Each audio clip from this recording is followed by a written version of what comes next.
పై ప్రత్యేక దృష్టి పెట్టామని కేంద్ర మంత్రి కిషన్ రెడ్డి అన్నారు. హైదరాబాద్ వేదికగా నిర్వహించిన అంతర్జాతీయ మైనింగ్ సదస్సులో కిషన్ రెడ్డి పాల్గొని ప్రసంగించారు. బాధ్యతాయుతమైన మైనింగ్ ప్రక్రియ నిర్వహించాలన్నారు. అందుకోసం నిబంధనల సరళీకృతం, సాంకేతికతకు ప్రోత్సాహం, పర్యావరణ పరిరక్షణ మా ప్రాధాన్యతని పేర్కొన్నారు. అలాగే ఆత్మనిర్భర్కు కోల్ ఇండియా అధిక ప్రాధాన్యత ఇస్తుందని తెలిపారు.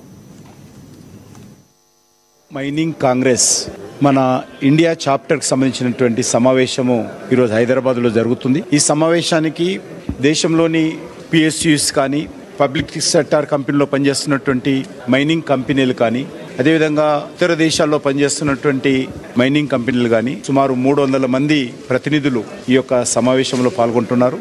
సుమారు 8 దేశాల నుంచి ప్రతినిధులు వచ్చారు. ముఖ్యంగా ఎవరైతే ఇండియన్ కమ్యూనిటీ విదేశాల్లో ఎక్కడైతే మైనింగ్ చేస్తూ ఉన్నారో వాళ్ళు ప్రధానంగా ఈ సమావేశానికి ఆహ్వానించడం జరిగింది. ఈ యొక్క సమావేశంలో ప్రధానమైనటువంటి ఎజెండా ఏదైతే మనం మైన్ బ్లాక్లలో మైనింగ్ అయిపోయిన తర్వాత అది కోల్ కావచ్చు, లేకపోతే లైమ్ స్టోన్ కావచ్చు, ఐరన్ ఓర్ కావచ్చు, ఇతర మినరల్స్ కావచ్చు, ఇవన్నీ మనము మినరల్స్ అని తీసుకున్న తర్వాత ఈరోజు భారతదేశంలో సైంటిఫిక్ మెథడ్లో ఆ మైన్ క్లోజర్ యాక్టివిటీ చేయడం లేదు. దీని కారణంగా చాలా ప్రమాదాలు జరుగుతూ ఉన్నాయి, ఎన్వైరన్మెంటల్ ఇష్యూస్ పెరుగుతూ ఉన్నాయి, భూమి సరిగా ఉపయోగపడడం లేదు. మైన్ అయిపోయిన తర్వాత దాన్ని చదును చేసి, లెవెల్ చేసి, దానిపైన గ్రీనరీ డెవలప్మెంట్ చేసి అక్కడ లోకల్ కమ్యూనిటీకి ఉపయోగపడే విధంగా చేయాలి.